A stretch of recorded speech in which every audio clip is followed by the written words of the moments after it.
Boa noite.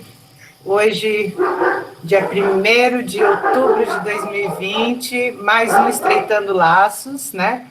Um projeto do nosso PPP da escola aqui.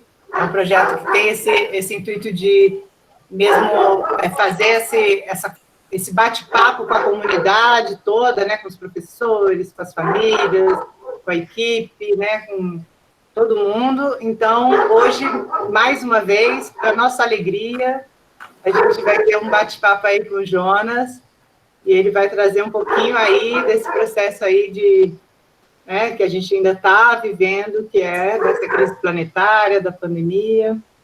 Então, bem-vindo, Jonas. A gente vai começar, como sempre, lendo o nosso verso, né? E aí a gente inicia. A Daniela.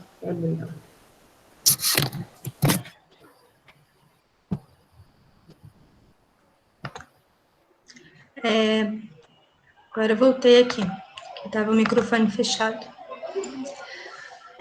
Não se deve perguntar o que o ser humano necessita saber e conhecer em relação à ordem social estabelecida, mas sim que potencial existe no ser humano e o que pode nele se desenvolver. Assim, será possível acrescentar sempre forças renovadas, procedentes da geração em desenvolvimento à ordem social. Dessa maneira, viverá sempre nessa ordem social aquilo que os indivíduos que nela ingressam conseguem realizar. Não se deve fazer dessa nova geração aquilo que a ordem social existente deseja fazer. Rudolf Steiner.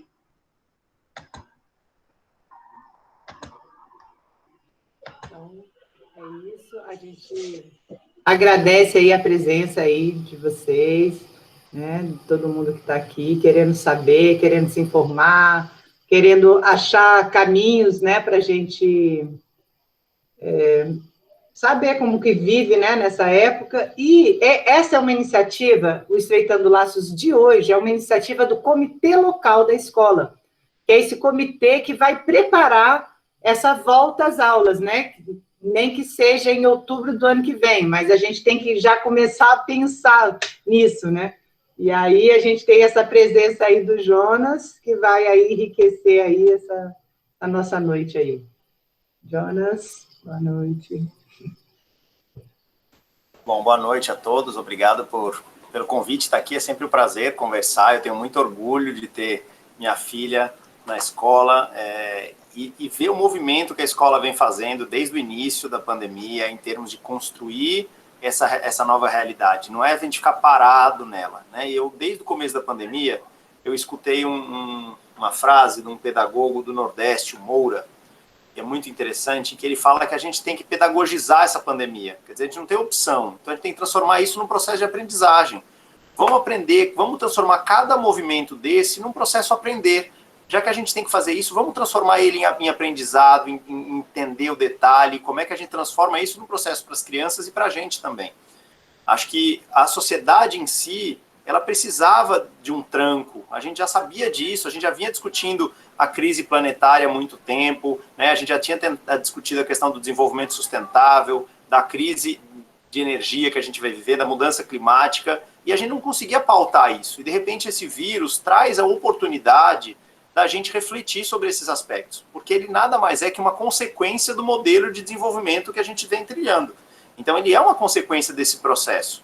E ele, eu costumo dizer que ele realmente é uma gripinha. Ele é um vírus que tem uma letalidade baixa, ele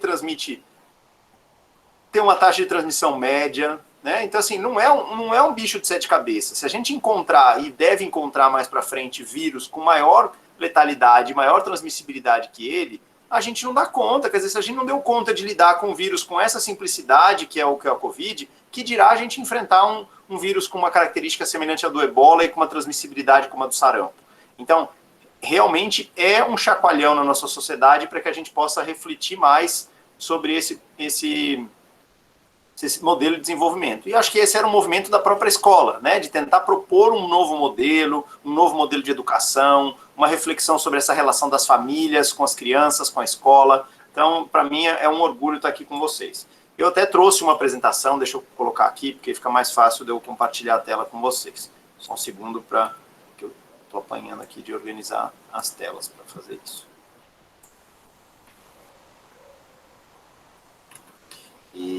Mas é mais para guiar a conversa, eu vou tentar ser bem mais rápido do que o total de slides, para que a gente não se perca na conversa.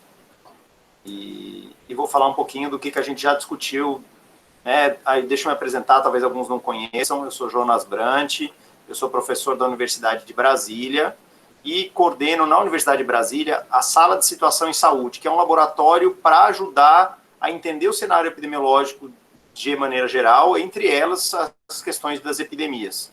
E eu não sou uma pessoa da academia, eu vim do serviço, então eu comecei em município, trabalhei no Ministério da Saúde, fiz o treinamento de investigação de surto do Ministério da Saúde, trabalhei fora do Brasil durante alguns anos, ajudando a montar equipes e fortalecer capacidade de resposta em outros países.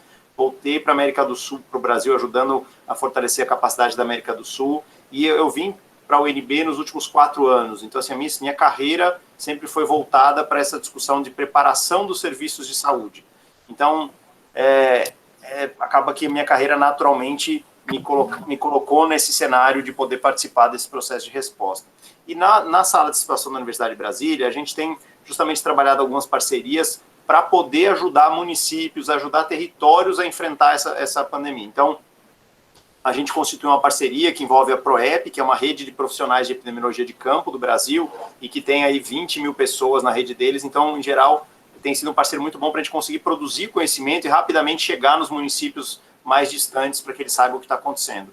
E a gente vem debatendo muito essa questão das aulas, né, como um tema muito frequente. Então, a gente tem uma apresentação, mas eu queria ser bem rápido para poder fazer mais o debate com vocês, porque eu acho que tem muita informação, né, a gente tem muita coisa, então é a infodêmia que a gente vem falando, né, então agora é o momento da gente tirar dúvida, acalmar, entender, para que a gente perceba os problemas pequenos, não olhar o todo, porque todo mundo já tem o cenário, né.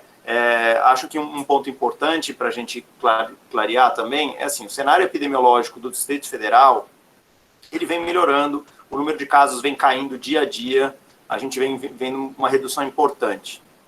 Mas o que é importante a gente entender nisso? Que essa queda, ela não é a imunidade de rebanho que se discutiu lá no começo da pandemia, ou seja, que a gente atingiu 60%, 70%, 80% das pessoas já infectadas. Ele é um cenário em que há uma somatória de fatores. É o fato da gente ter uma parte da população, possivelmente aí uns 20%, que já se infectou pela Covid, com o fato da gente ter mudado drasticamente os nossos hábitos. Então, as pessoas mudaram os hábitos, mesmo os mais céticos, né, e os que acham que realmente não vai ter problema nenhum, mesmo esses estão usando máscara, as pessoas estão mantendo o distanciamento. Então, a gente mudou o nosso hábito e as nossas rotinas, e isso causou uma limitação para esse vírus em termos de propagação.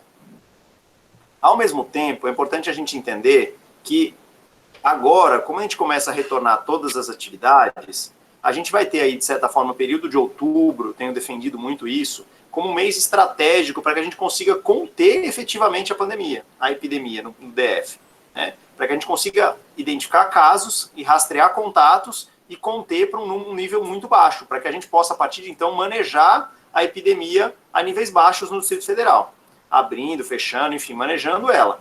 Então a gente não pode perder esse momento. Por quê? Porque em novembro, provavelmente a gente vai começar a ver uma mudança dos hábitos das pessoas. As pessoas vão começar novamente a não usar máscara, a não manter tanto distanciamento, então começa a relaxar nos hábitos novamente, e aí a gente tem também o efeito de que boa parte dessas pessoas expostas se expuseram no primeiro semestre do ano. E a gente já tem dados científicos que mostram que a imunidade das pessoas cai muito rápido para a Covid. Então, a partir de novembro, a gente começa a ter pessoas que se infectaram lá no início da pandemia novamente suscetíveis. Então, a gente começa a ver um novo ciclo de infecção. Então, a gente tem uma janela de oportunidade agora em novembro para que a gente não tenha que vivenciar um cenário difícil novamente no final do ano e começo do ano que vem. Dezembro e janeiro do ano que vem.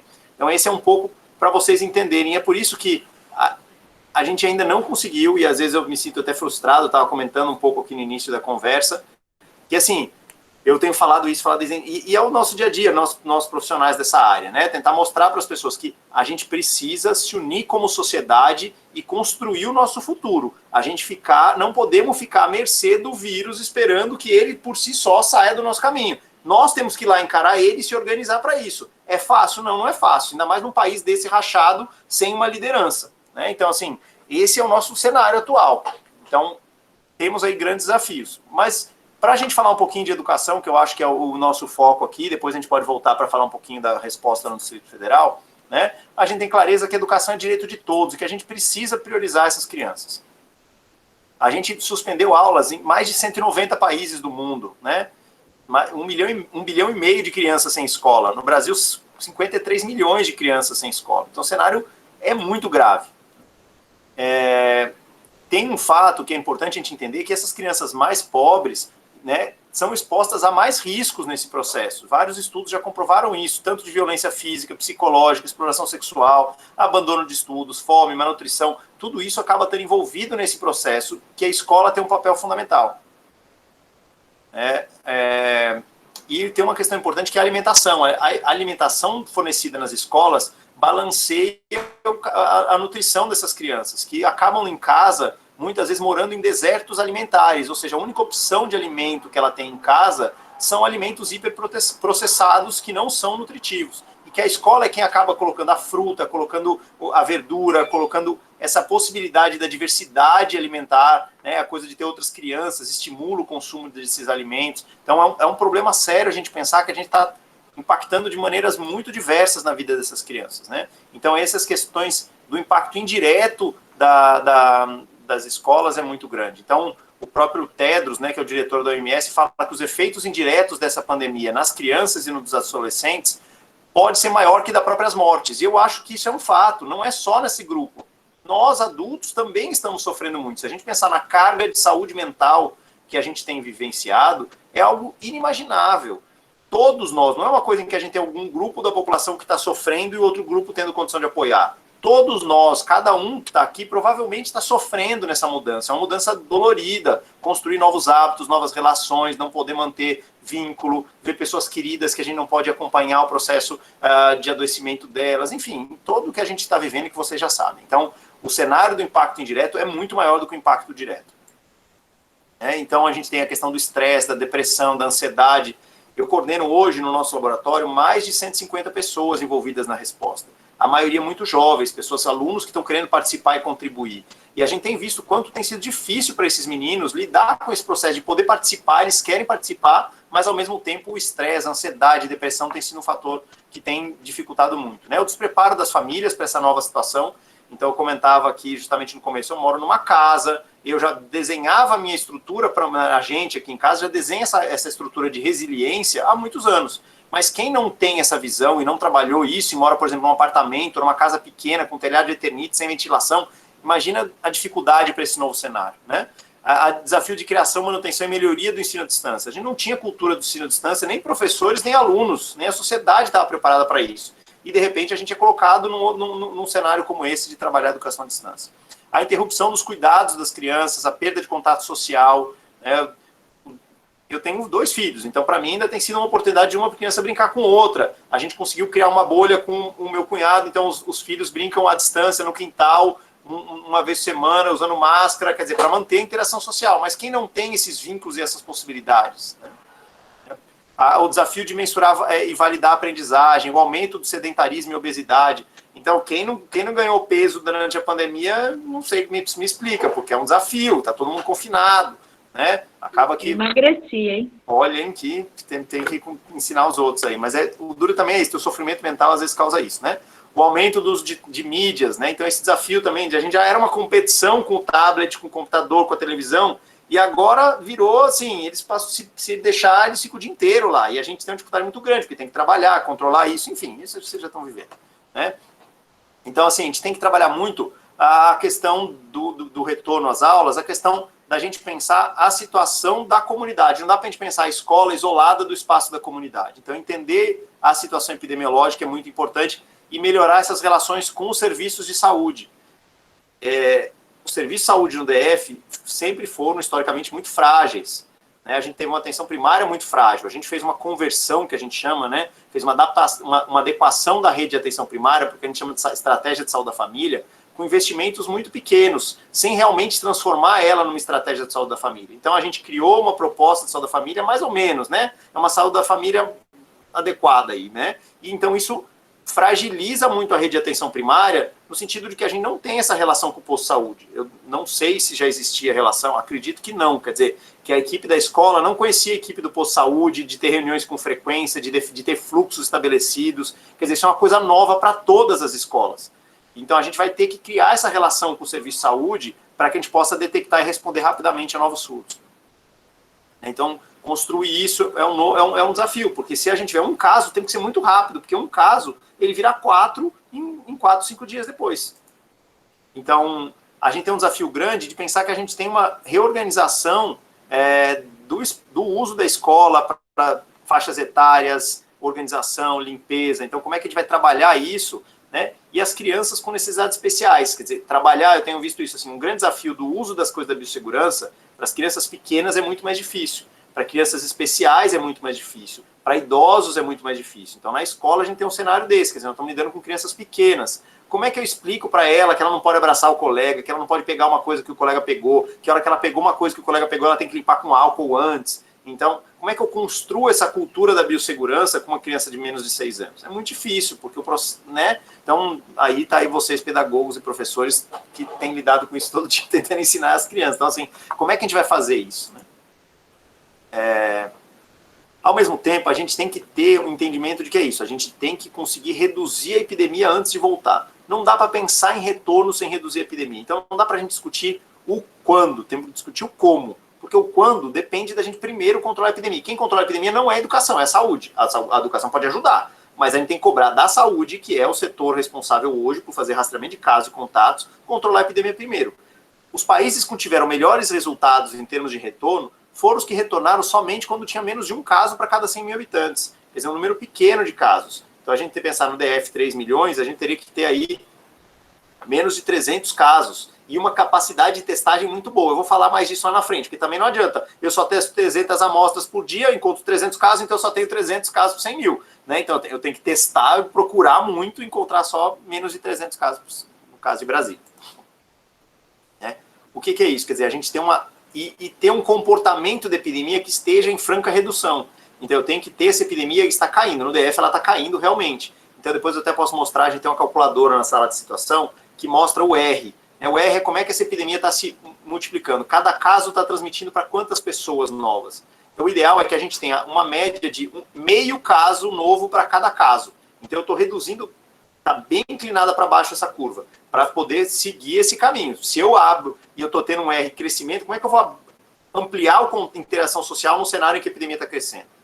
Eu tenho que ter leito garantido, disponibilidade, isso o DF já tem desativado parte dos leitos ativos, mas é um desafio, porque se eu desativo esses leitos, eu fico com menos leitos. Se a epidemia voltar a crescer, eu vou ter que correr ampliar a leito de novo. Então, eu tenho que trabalhar essa gangorra. Por isso que é importante manter a epidemia em números muito baixos.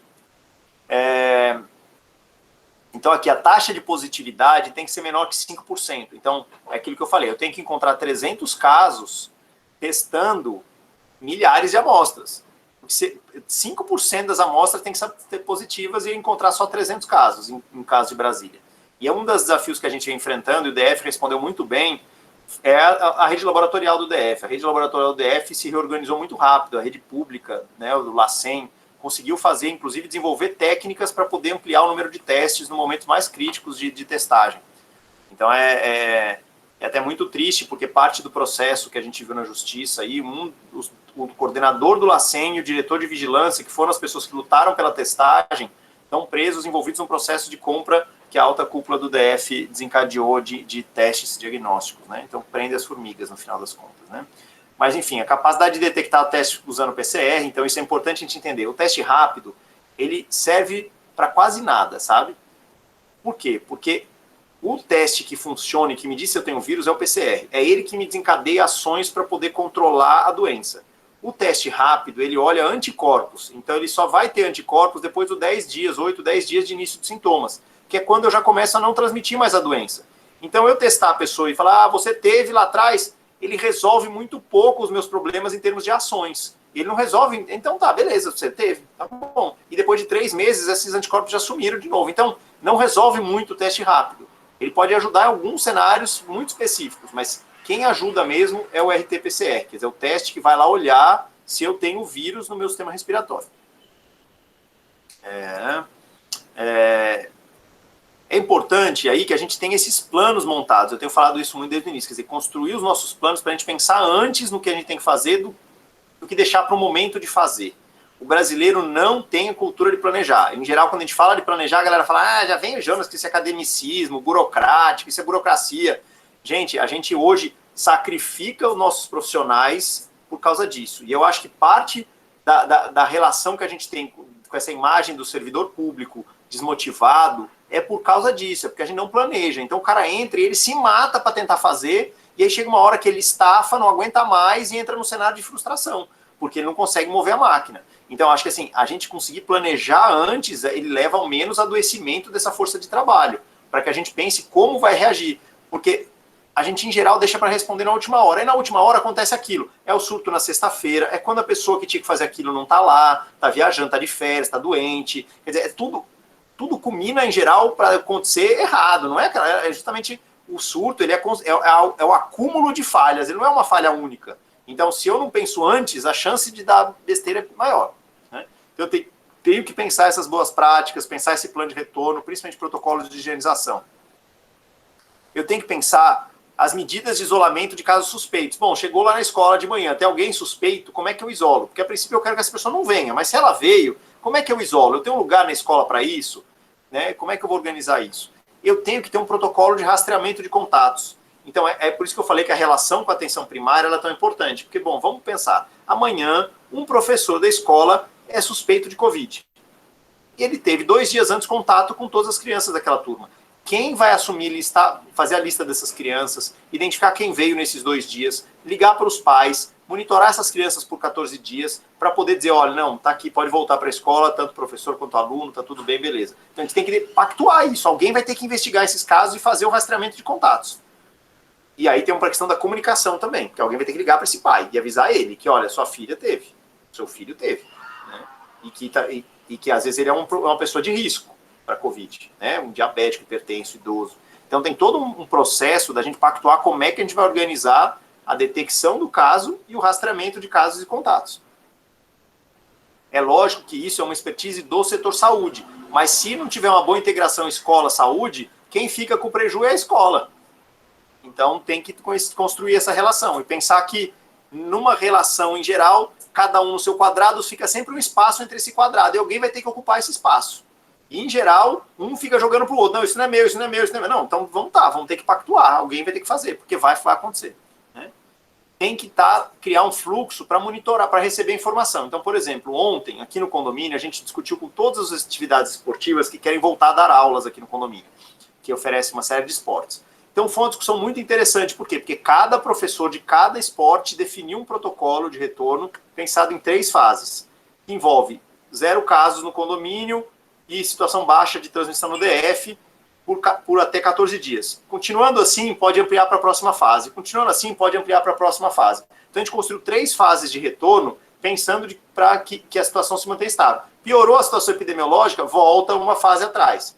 E quem vai monitorar essa fase? Os dados da saúde. Então, eu preciso construir uma relação com o setor saúde para que eu saiba toda semana o que está acontecendo na minha comunidade.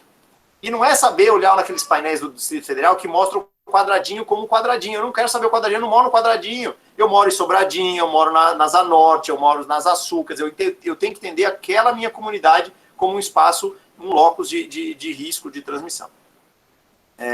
E eu tenho que ter um trabalho muito forte de comunicação. E aí eu acho que as escolas têm um papel muito importante da gente trabalhar a contra-comunicação das fake news. Porque as fake news, elas espalham muito rápido. É pólvora, a pessoa simplesmente encaminha no WhatsApp e vai embora. Enquanto que a contra-argumentação da fake news, ela demora tempo para construir, eu tenho que construir, eu vou revisar, eu vou ver se a ciência me apoia nisso e vou enviar. Então, em geral, se eu não tiver uma organização para responder muito rápido, eu perdi o time. Se eu levar um dia para o outro para responder um fake news, tem um surto na escola, Até eu responder, se eu não tiver organização para isso, já foi, já está na imprensa, já tem televisão na frente, já a pai já está surtando. Então, assim, eu tenho que construir muito rápido mecanismos para responder a isso. Né? Então, aquilo que eu falei, a gente precisa pensar nesse plano de biossegurança e vigilância para as instituições. Eu vou falar mais disso lá na frente. Então, o que a gente tem em termos de biossegurança? Tem que pensar a prevenção, tem que pensar o controle. Então, teve um caso, como é que faz? Teve um surto, como é que eu faço? Quer dizer, como é que eu vou lidar com isso? Nós temos que pensar, e eu não quero que isso aconteça, mas é o fato de que, se eu tiver... A gente teve um exemplo nos Estados Unidos, teve um casamento com 65 pessoas, teve um super spreader lá, uma pessoa com alta transmissibilidade, transmitiu esse surto nesse casamento, eles tiveram quase 300 casos como consequência desse casamento e 8 óbitos. Então não morreu ninguém que estava no casamento, mas morreu um monte de gente depois, como consequência daquele surto. Então, nós temos que pensar nisso. Bom, e se acontecer um surto na nossa escola e falecer alguém, como é que eu vou lidar com isso? Eu vou mobilizar psicólogo, eu tenho que fazer grupos, eu vou fazer... Como é que eu vou lidar com isso? É um super problema e que pode acontecer. Então, assim, a gente tem que pensar antes, porque a gente não quer que aconteça. E é justamente porque a gente não quer que aconteça que a gente tem que ir trabalhando cada passo do que pode acontecer, pensando no pior cenário, pensando como é que eu vou prevenir que aconteça aquilo. Mas se acontecer, como é que eu previno de que aconteça a próxima encrenca?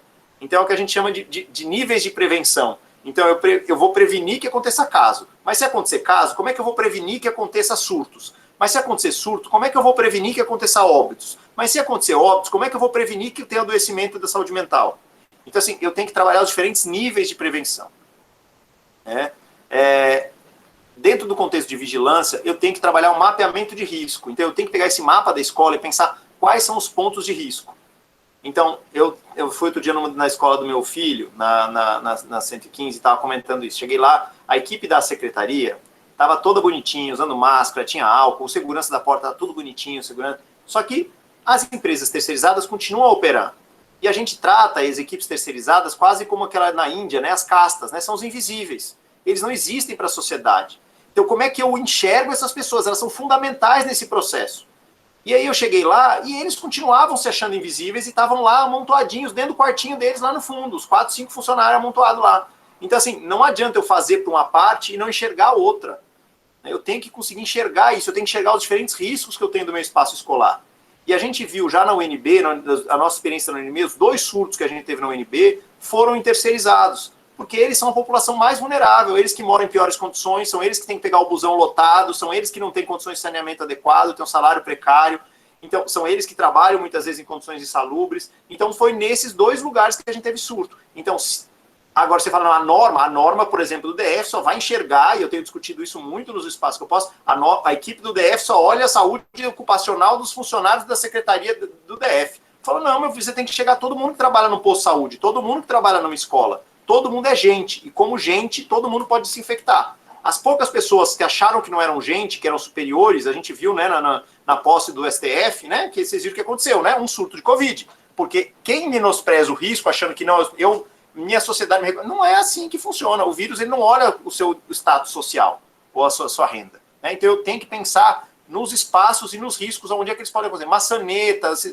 tudo, quer dizer, pensar nisso, tem que ficar todas as portas abertas. Como é que eu lido com essa questão das portas? Então, por quê? Porque a porta tem que ficar aberta. Ah, não, mas o banheiro, como é que a gente faz? Ah, se a porta ficar o banheiro, eu enxergo as pessoas lá dentro fazendo xixi. Então, como é que a gente vai fazer? Vai botar um biombo? Quer dizer, eu não posso ter porta, porque cada porta que eu tiver que abrir é um lugar que eu estou botando a mão e estou contaminando o próximo. Então, são alguns exemplos de pequenas coisas que eu estou falando, né, para a gente estimular o debate lá na frente. Então, é isso que eu falei dos mapas de risco, né? Maçaneta, corrimão, botão. Temos que pensar tudo isso. Qualquer lugar que as pessoas têm que encostar e mais de uma pessoa tem que encostar é um lugar com potencial risco. E que eu tenho que pensar como é que eu organizo a desinfecção desse lugar. E que isso quer dizer muito mais trabalho. Então, como eu falei, a gente não tem que discutir quando a gente vai voltar, mas sim como a gente vai voltar. Então, enquanto não tiver as condições básicas organizadas, não adianta voltar. Então, aquilo que eu tenho falado, eu comentei no início. E esse tem sido uma angústia minha como uma pessoa que trabalha no setor de ensino. Né, de conseguir mostrar para os colegas de que a discussão não é quando, a discussão é como. E enquanto a gente não resolver o como, não dá para discutir o quando. Enquanto eu não resolver todos esses planos e ter todos eles prontos, não adianta, não vai voltar, porque não tem o como feito. Eu quero discutir. E as pessoas ficam sempre focadas no como, no quando. Então, a gente conseguiu resolver o quando jogando ele para o ano que vem. Ah, volta no ano que vem. Mas beleza, mas se eu não começar a discutir o como agora, quando chegar no ano que vem, vai continuar o problema, porque eu não resolvi. Então eu vou ter que jogar para o meio do ano. Então vamos resolver o como, isso é mais importante. Né? Então, o que eu tenho que fazer antes de abrir as escolas? Eu tenho que adotar políticas e procedimentos e planos de abertura de forma segura. Tenho que construir esses planos. Eu tenho que fazer o planejamento com os docentes e com os trabalhadores. Então, é isso que eu falei, todo mundo que trabalha na escola tem que sentar a bunda, porque tem que conseguir garantir que essas pessoas estejam trabalhando muito sincronizadas, porque a gente sabe que todo mundo é essencial. Eu tenho que realizar comunicação com estudantes e pais. Então, eu tenho que criar um canal de comunicação. Acho que a escola já tem feito isso, muito bacana, mas eu tenho que ter isso muito bem organizado, porque se eu tenho que garantir que as pessoas confiem nessa comunicação, que eu tenha um canal de comunicação constante. Então, por exemplo, toda semana nós vamos mandar um boletim. Como é que vai ser isso? Nós vamos informar a comunidade toda semana da situação. Tem alguém querendo mostrar um desenho aqui para vocês. Aqui. Mostra o desenho, Isa, que você fez aqui. Então, essa é a vida do homeschooling. Mostra o desenho aqui, meu. Aqui, ó, os colegas aqui.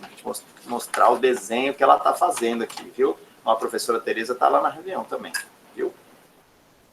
Então, eu tenho que conseguir criar esse canal de comunicação com os pais e responsáveis.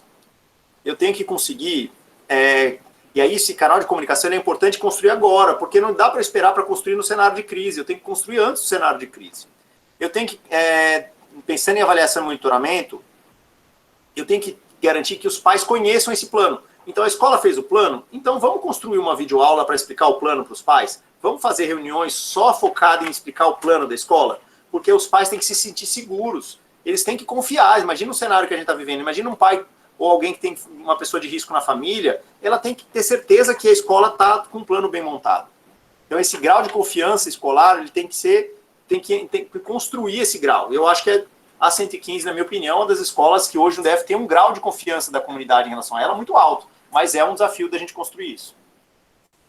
Em relação ao retorno das atividades, né, eu tenho que pensar essa série de fases de retorno. Como eu falei, a gente não precisa voltar todas as crianças, a gente pode voltar as crianças que precisam mais no primeiro momento. Então, será que a gente não consegue construir uma escala de inquérito, quer dizer, fazer um inquérito com essas crianças, todas, pais e crianças, para entender o contexto socioeconômico dessas famílias e estabelecer critérios de retorno? Porque, como eu falei, a gente desenhou aqui, no condomínio, um cenário de retorno em 3 fases. Então, volta primeiro de um jeito, se continuar bem, amplia um pouco, se continuar bem, amplia mais um pouco. Por exemplo, a gente está discutindo dança de salão. Dança de salão vai voltar dançando sozinho. 2, 3 metros de distância cada um. Vai ser como vai voltar. Bom, continuou 14 dias, sem casos na comunidade inteira. Bom, podemos avançar mais uma fase. Qual vai ser a próxima fase? Criar duplas. Então, vão ter duplas que vão dançar sempre a mesma dupla, porque eu crio uma bolha ali e não crio um risco de um surto gigante. Bom, continuamos mais 14 dias com esse cenário, continuou bem? Bom, então agora a gente pode começar a alternar as duplas. Então a gente vai criando fases de retorno enquanto a gente vai mantendo e avaliando o cenário epidemiológico. Piorou o cenário epidemiológico, a gente tem que voltar atrás. Então eu acho que a gente tem que construir essas fases de retorno na escola também. Quais são as crianças que precisam mais? Por exemplo, eu estou aqui sofrendo pra caramba, né? Essa semana a babá nossa aqui, que ajuda aqui em casa, tá doente e não pôde vir. Tá? Teve um problema pessoal. Mas, enfim, o que é importante a gente entender? Que eu tenho condição hoje, eu tenho uma casa, eu tenho uma pessoa que ajuda aqui em casa, a gente tem condição de levar, talvez, o homeschooling mais do que uma família que os dois precisam trabalhar fora de casa, que não tem essa opção do home office, que não tem um quintal. Quer dizer, essa pessoa talvez precise muito mais da escola nesse momento. Então, como é que a gente constrói essa priorização? E como é que a gente organiza o monitoramento de sintomáticos de Covid entre trabalhadores, estudantes e entre familiares? Por quê? Uma coisa importante a gente entender é que a doença ela começa a transmitir 2 dias antes do início dos sintomas. Se ela começa a transmitir 2 dias antes do início dos sintomas, quando eu começo a ter sintomas, eu busco atendimento, coleto a amostra, que a amostra saia muito rápido, ela sai no dia seguinte. Já são 4 dias do início do sintoma, de que eu estou transmitindo. Então, aquela outra pessoa que eu entrei em contato já pode estar começando a transmitir a doença, porque a doença tem incubação de 4 a 6 dias, em geral. Então, eu tenho que detectar a doença no familiar. Eu tenho que detectar antes de chegar na pessoa que está vindo para a escola. Então, a vigilância, ela tem que envolver a família, para a gente detectar antes. Então, eu tenho que monitorar na família, nos contatos dessa pessoa. E tem, como eu falei, monitorar os trabalhadores, principalmente os terceirizados. Por quê? Porque são eles os mais vulneráveis. O trabalhador, ele sabe que ele tem direito de conseguir ter o atestado e não vir, tá mal, não vem. Agora, o cara que é terceirizado, ele não vai falar que ele está doente, porque ele está desesperado, ele está na linha de corte. As empresas estão achando quem eles podem cortar. Então, o cara, ele se sujeita a um cenário desse. Às vezes ele fala, não, a minha esposa está doente, mas eu vou trabalhar porque eu estou bem. Então, ele não informa. Então, como é que eu construo uma relação de confiança com essas pessoas para poder ter essa notificação rápida e oportuna? Até porque eles são os mais vulneráveis na escola também, são eles que vão cuidar da limpeza. E esse processo de limpeza envolve um risco, né? Então, em relação à fase 2, decorridos pelo menos 21 dias da primeira fase, né? Então, isso que eu falei, eu só mudo de fase se tudo estiver correndo bem por um período de 14 a 21 dias. Então, eu tenho as atividades anteriores, eu tenho esse retorno das próximas, do próximo nível de grupos, então eu volto ao primeiro grupo, depois eu posso começar a voltar ao segundo. Eu tenho que monitorar se está havendo adesão da comunidade. Então, esse é um problema do brasileiro, a gente vai acochambrando. Então, você vê no próprio Distrito Federal, não suspende as normas, ele faz a norma e depois cai em desuso. Não tem que cair em desuso. A gente tem que definir quando vai mudar a norma. Não, a partir de agora, muda de fase. Então, formalmente, a gente reconhece que mudou de fase e altera as regras. Mas não deixa aquela coisa, não, a partir de agora vamos parar de usar máscara porque a gente já faz muito tempo que não tem caso. Não pode ser assim. Tem que ser, não, quando acabou essa norma, a gente passa a usar o critério. Então tá, agora não vai mais usar máscara? Então tá bom, então agora não vai usar máscara. Mas então a gente tem que monitorar se isso não está caindo em desuso. É muito comum essa coisa, a gente ir adaptando, né? O brasileiro tem muito disso. E a gente tem que ter esse resultado do monitoramento. Eu estou monitorando diariamente e não tenho casos suspeitos dentro da comunidade. Depois, de novo, próxima fase, amplio o retorno das atividades, né, e aí chego numa fase 3, onde de repente está todo mundo lá, mas eu tenho que monitorar as normas de biossegurança e tenho que monitorar a vigilância ativa, que a gente está chamando, vigilância ativa institucional. Quer dizer, a instituição tem que fazer vigilância. Eu, quando falo isso, eu fico imaginando a coitada da equipe da administração da escola de arrepiando, porque isso é um trabalho da saúde. Mas não tem jeito, se a gente quiser pensar hoje numa instituição que envolve 100, 200, 300 pessoas, ela tem que criar a estratégia dela de vigilância, porque ela tem que monitorar e responder. Quem faz isso é a vigilância. Então, por exemplo, na UNB, a gente conseguiu construir uma coordenação dentro da UNB para fazer esse monitoramento, que chama COAVES. E a gente conseguiu mobilizar algumas enfermeiras para poder fazer parte dessa equipe e alguns alunos para serem estagiários, para poder construir essa estratégia de monitorar a comunidade, detectar e responder caso a gente tenha casos. E assim vai. Então, para terminar, acho que só alguns últimos pontos. A gente tem a questão dos 5 passos que eu acho que são mais importantes. Quer dizer, o primeiro passo, higiene pessoal e local. Então, como é que a gente vai construir isso na escola? Tem escola botando pia lá fora. Mas tá, beleza, a criança lavou a mão para entrar na escola, mas depois lá dentro ela tem que lavar a mão. Como é que vai fazer? Vai botar só pia lá fora? Vai botar pia lá fora e lá dentro? Vai ter que pensar isso. Né? Tem que pensar que o ideal é que essa pia seja com sensor, ou com alguma coisa de apertar. Porque aquela pia que eu tenho que ficar botando a mão na torneira, cada vez que na hora que eu lavo a mão, na hora que eu vou fechar, eu contamino a minha mão. Né? Então, são coisas para se pensar.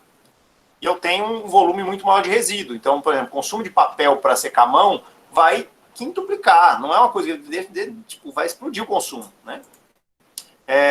Eu tenho que conseguir implementar essas medidas, então, pensar no sequenciamento de entrada, então, uma turma entre as 7h30, outra turma entre as 8, outra entre 8h30, quer dizer, eu dividi essas entradas para não ter aglomeração na entrada.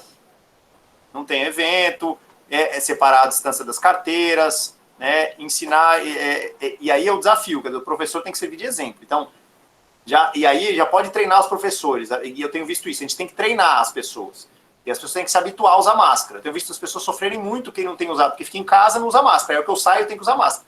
E aí eu não tenho uma máscara adequada, então eu fico com a máscara, eu estou falando e estou mexendo na máscara. Cada vez que eu mexo na máscara, a máscara é um filtro, ela filtra o que sai, mas filtra o que entra. Então se eu pus a mão na máscara, eu tenho que desinfetar minha mão na sequência. Então eu tenho que pôr uma máscara que eu não tenho que ficar tirando e pondo, que ela fique ali quietinha, que consiga filtrar o ar, então tem que ser uma máscara que vede. Então eu também vejo as pessoas que põem uma máscara desse tamanho assim, e aí fica entrando o ar aqui em cima, não veda nada, tá do mesmo jeito. Ou quem tira a máscara para falar, quando eu falo é quando eu mais solto o vírus. Então assim, educar as pessoas para esse novo exemplo. Então o professor, ele tem que ser o exemplo.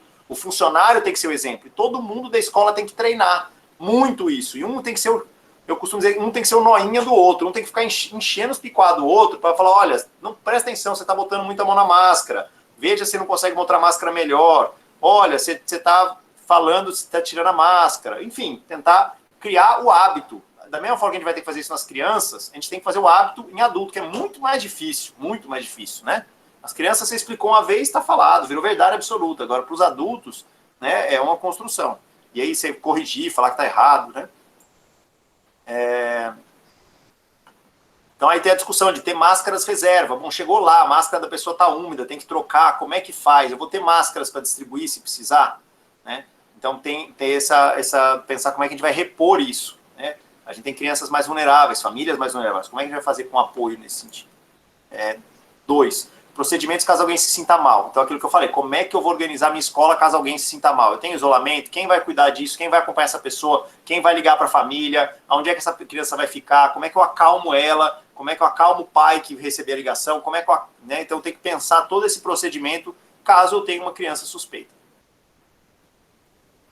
E eu tenho que pactuar com a unidade de saúde. Vai encaminhar para a unidade de saúde vai lá coletar. Como é que vai fazer isso? Então, tem toda uma relação a ser construída aí. Tem essa questão do compartilhamento de informação, aquilo que eu falei, eu tenho que definir a comunicação entre todo mundo, né? Principalmente para comunicar caso alguém tenha Covid. Eu tenho que ajustar as políticas institucionais. Eu acho que isso já não é o foco da nossa escola, as crianças, mas é isso, assim, o foco não pode ser na frequência. Porque é isso, assim, a gente sabe, historicamente foi isso, a criança tem que ir para trabalho mesmo que ela tem que ir para a escola mesmo que está doente, porque o pai precisa trabalhar. Então a gente tem que focar muito mais na questão do apoio a essa criança e não ela tem que vir, tem que ter licença, tem que ter atestado. A mesma coisa com o professor e funcionário, o foco é na saúde, não na frequência. Então, estímulos baseados na entrega, no engajamento, na participação e não na frequência. Tem um desafio grande de recompor e dimensionar a força de trabalho, o serviço público, a gente sabe a luta que já é para fazer isso, ainda mais agora. Então, tem que usar a estratégia de ensino à distância, mas eu acho que a gente tem que pensar como é que a gente cria a educação dos pais para serem educadores, né? Como é que eu trabalho o papel do pai, porque o desafio é que se eu só fico botando no computador essas crianças, é uma dor de cabeça, né? Então, como é que eu crio essa coisa do hábito da leitura, do livro, a questão do uso do podcast, de rádio, de televisão, quer dizer, pedagogizar o que está acontecendo e não a gente ficar só no computador. E eu acho que, por último, a questão da saúde mental. Eu acho que a gente tem que ir com muita calma, porque a saúde mental de todo mundo está no limite. E, assim, se a gente força um pouquinho, arrebenta. Então, nós temos que todo mundo nos cuidar e um ajudar o outro para enfrentar esse momento de crise, porque vai ter muita crise, vai ter muito pai com desafio financeiros, né? Então, assim, tem toda essa construção do apoio social que eu acho que ele é a base do que a gente tem que construir. E, assim, como é que a gente vai cuidar dos professores que são os cuidadores das crianças? Como é que a gente vai cuidar desses terceirizados? Como é que a gente vai cuidar desses pais? Então, acho que esse tem que ser a tônica desse semestre e do próximo. Não tenho dúvida que o foco maior é na saúde mental. E a gente não tem política. Olha que o Brasil, da América Latina, é o país com a mais avançada política de saúde mental. E a gente não tem condição nenhuma de encarar o que está acontecendo. A UNB montou um exército para atender saúde mental dos alunos e professores e já lotou, já não tem uma capacidade, já está tendo que priorizar caso, porque não dá conta de atender toda a carga de saúde mental do que a gente está vivenciando. Acho que é isso, gente. Então, não vou falar muito não, senão a gente fica... Eu conversar mais com vocês do que focar na minha fala, porque eu já sei tudo isso. Isa, dá licença. Legal, Johnny. Muito bom. Eu acho que é isso aí, né? Pontapé aí para a gente começar a pensar aí, gente. O comitê já vem conversando, toda semana a gente se reúne, vai falando. Tem muitas professoras aqui, né, interessadas aí e querendo construir esse retorno seguro, né, e famílias também. Então, está aberta aí a fala, gente. Pode se inscrever ou pode abrir mesmo e falar. Eu quero falar. Fala para você. Cíntia, deixa só, antes, porque a professora Socorro colocou aqui, quer falar, professora, que você perguntou se a gente pode ter acesso ao material que o Jonas disponibilizou, você quer falar? Jonas, boa noite, tudo bem? Muito obrigada por ter esclarecido tantas dúvidas, mas eu fiquei até com medo agora. Falei, nossa, eu tenho que estar tão preparada, né, para esse retorno, né, tão equipada. Eu vou ter que realmente me reeducar. E eu queria, assim, se fosse possível, né, ter acesso a esse material para a gente, assim, ficar, estudá-lo, né, tá mais, assim, seguro das nossas, o que a gente tem que praticar nesse retorno, né, como agir, né, e eu gostei muito dos esclarecimentos. Se fosse possível ter acesso a esse material, seria muito bom para nós. Obrigada, boa noite. Eu tinha Claro, deixado a tranquilo. câmera fechada, desculpa. Tranquilo. Me Claro, eu já vou distraí, postar viu, aqui, eu vou Jonas? mostrar também, viu, Tá, desculpa. o link desse vídeo, porque essa é uma aula que a gente deu na ProEP essa semana passada, então já está disponível no YouTube também essa mesma aula com a equipe, com a nossa equipe. E eu mando também a apresentação para vocês. Tá, obrigada, viu? Boa noite. Uhum.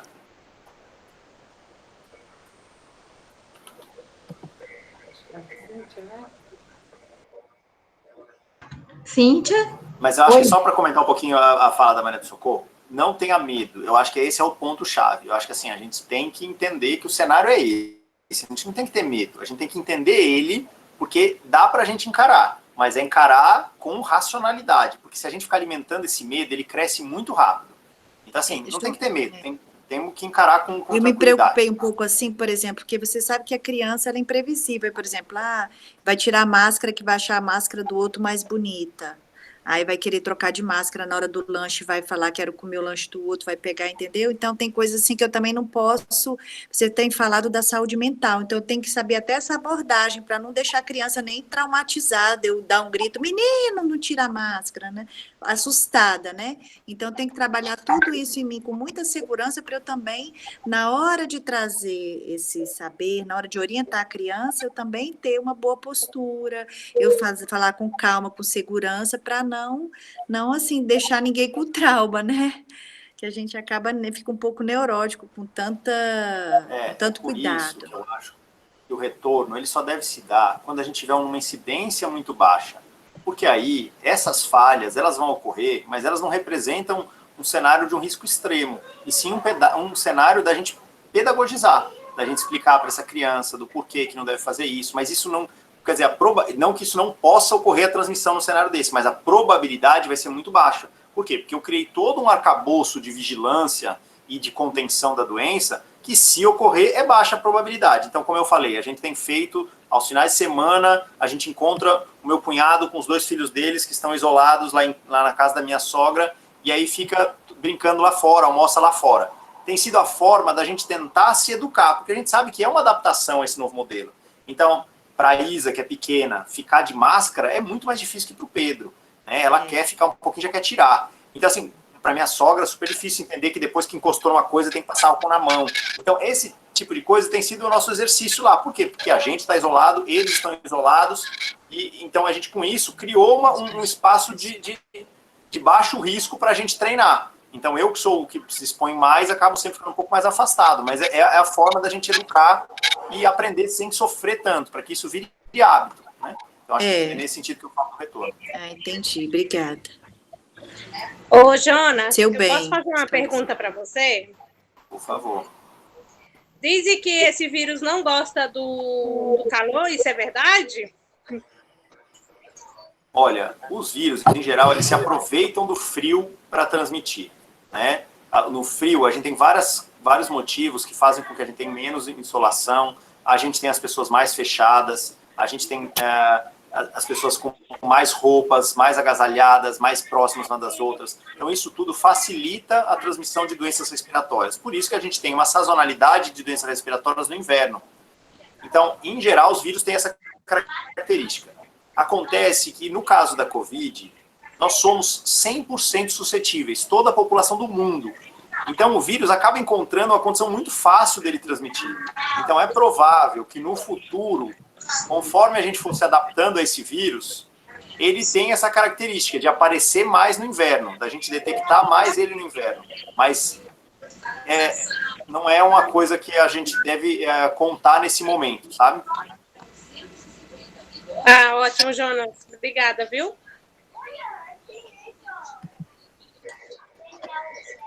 Ó, aqui o Rafael falou que o meu filho não volta mais esse ano. Realmente, Rafael, mas ninguém volta, não se preocupa não, tá?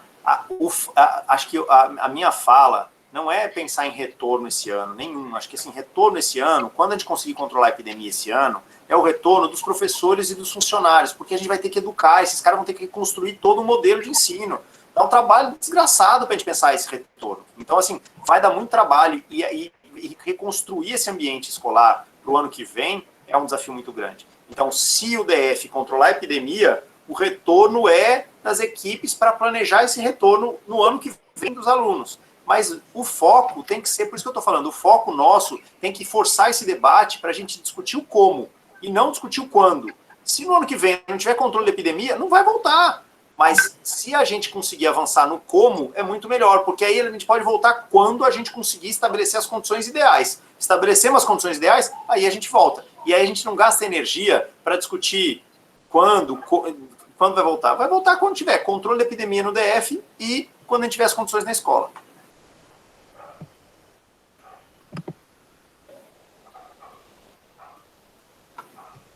Então, Pedro, é exatamente isso. Elas vão estar preparadas? Não sei, é por isso que eu estou falando. A gente tem que começar hoje. Em dezembro, em janeiro, não é um bom momento para fazer isso. É a Ludmila. E o Pedro é o Pedro Homero, a Ludmila, mãe do Pedro, e a Flávia, mãe do Rafael. Né? As escolas particulares vão voltar, Jonas, e eles já estão estruturados? Eles estão desesperados, porque eles dependem da mensalidade. Então, assim, as pessoas estão tirando os filhos da escola, a crise econômica está pegando para todo mundo. Então, os pais estão falando, eu vou pagar uma escola para meu filho ficar meia hora na internet aqui todo dia, quer jogar joguinho? Então, eles estão desesperados para voltar. Mas eles não têm a menor condição de voltar. Vai ter surto, é certeza, entendeu? Não é uma questão de, não, vai ter. Eu tentei, teve uma das escolas que me procurou e eu falei, olha, não é um cenário simples, vocês querem voltar, vocês têm que montar, por exemplo, uma estratégia de vigilância ativa. Aí eu falei, olha, eu não posso fazer isso, mas de repente minha sugestão, eu monto o protocolo para vocês e vocês fazem o protocolo, contratam estagiários e fazem isso. Quantos estagiários eu preciso? Eu falei, você tem 300 alunos, você precisa ter aí uns 4, 6 estagiários para dar conta disso. Até porque estagiário é aluno, tem um processo de aprendizagem, não é um profissional. Não, R$2.000 por mês eu não tenho a menor condição. Eu falei, então tá bom, então tá, só lamento por você e pelos seus alunos, eu vou fazer o quê? Então, assim, tem esse cenário que a gente está vivendo e que as pessoas estão negando. Por isso que eu estou falando para a escola, nós temos que construir uma estratégia de vigilância ativa. Eu até acho que eu pulei o slide, deixa eu até comentar disso com vocês. A gente montou na UNB uma estratégia, a gente está pensando nisso, porque a UNB é uma escola e nós temos que desenhar isso é uma escolinha com 50 mil pessoas, né? Então, assim, como é que eu construo essa estratégia de retorno? Então, uma das coisas que a gente tem feito foi montar uma estratégia de vigilância ativa institucional. Então, a gente, nessa parceria com essa ONG que eu falei, a ProEP, a gente desenvolveu um aplicativo chamado Guardiões da Saúde. E essas pessoas podem baixar o aplicativo. Se vocês olharem no celular de vocês, tem no Android e tem no iPhone. Vocês baixam o aplicativo. E aí você pode cadastrar você e pode cadastrar os seus filhos. E aí você pode, na hora que cadastrar o filho, você pode botar até a escola que ele está lá. Então, o que a gente está desenvolvendo agora? Que a gente vai... A pessoa, hoje já está funcionando, a pessoa pode todo dia dizer o status de saúde dela e dos familiares dela. E a gente está desenvolvendo agora uma função no aplicativo que, se ela disser que tem sintomas, o aplicativo vai pedir autorização para ela para informar a instituição dela. Então, a gente na UNB vai receber quem é da UNB e a escola poderia receber quem é da escola, para poder justamente desencadear as ações mais rapidamente. Então, se o meu filho desenvolveu sintomas aqui em casa, eu, como sou da UNB, vou preencher que tem alguém na minha família com sintomas. E isso já faz com que eu já possa desencadear as ações internas da UNB para, olha, o Jonas não vem para a sala de aula essa semana, enquanto não resolver o caso lá da filha dele que está suspeita, ou vice-versa. Entendeu? Então, a gente tem que montar uma estratégia de vigilância ativa na escola. Como eu falei, a gente tem que monitorar a criança e os pais, ou, enfim, os familiares. Ô, um Jonas, mas a Secretaria custoso. de Educação vai ter acesso a esse estudo de vocês para seguir essas regras?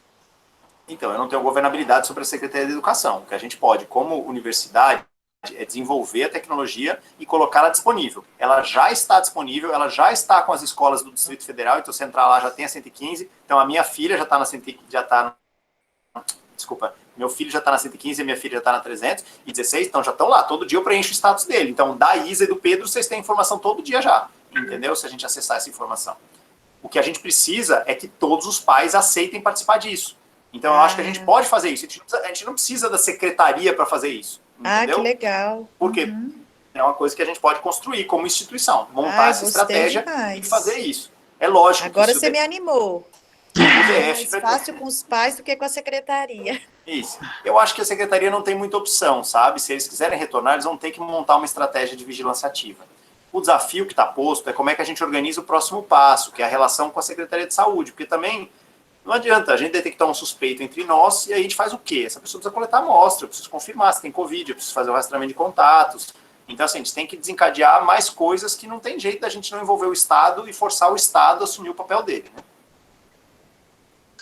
O Jonas, a gente tem discutido no comitê, né, até uma das pressões que a gente já sofreu aí da secretaria é que a gente não tem um plano pronto. E justamente porque nós evitamos de falar do quando. Nós temos focado nosso debate muito no como, né? E isso, do ponto de vista do como, a gente tem pensado no comitê a possibilidade daquela escola aberta, né, que nós teríamos... antes disso, uma das coisas que surgiram nessa discussão junto à secretaria era de fazer esse revezamento, mas com quantidades reduzidas de aula. Então, nós teríamos mais alunos por um curto espaço de tempo. E nós fizemos a discussão lá no comitê que a gente pensa o seguinte, o contrário disso, na verdade. A gente quer que os alunos fiquem um tempo maior, mas que fiquem espaçados, que eles não fiquem na escola todo dia, né? Mas já que eles saíram de casa para ir para a escola, que eles fiquem o período necessário, né? Vamos supor, se a gente for conseguir fazer esse plano, de uma vez por semana no presencial, a criança ficaria nesse dia 5 horas na escola. Só que, assim, por mais que a gente tenha feito esse debate, realmente a gente sente falta dessa parte mais, será que isso adianta, né? Porque se a Secretaria de Educação, numa parceria que a gente imagina que esteja sendo feito para esse planejamento, sugere esse tempo reduzido para todos, como que a gente vai conseguir fazer esse enfrentamento ou criar uma certeza que nos dê segurança de fazer essa proposta do como, né? E assim, a gente tem visto também uma movimentação muito grande. Eu estive na escola essa semana e tinha tapete para desinfecção na entrada da escola, tinha álcool gel, tinha um monte de coisa assim que não foi a escola que comprou, né? Então, assim, parece que a Secretaria de Educação, de um lado, diz que não volta esse ano, mas hoje nós fomos chamados para uma reunião presencial na Secretaria de Educação.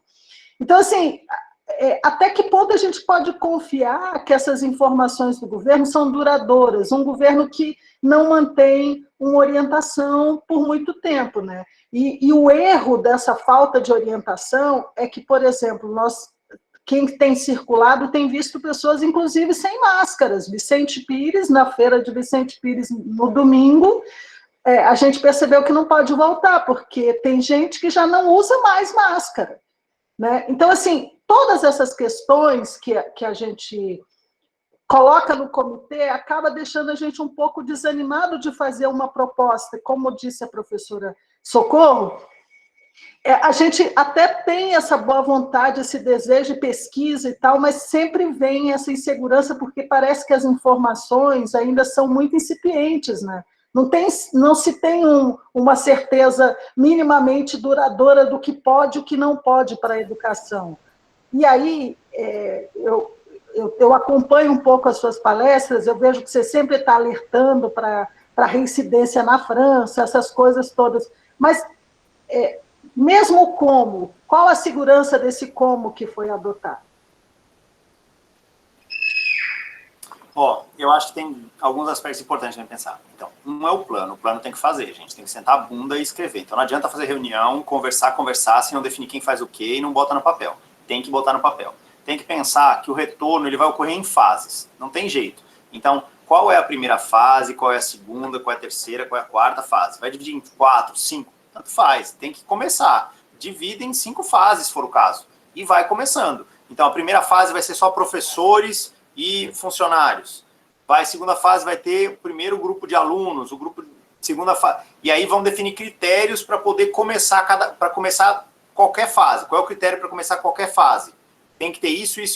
Então, esses são os critérios para a gente acionar a primeira fase.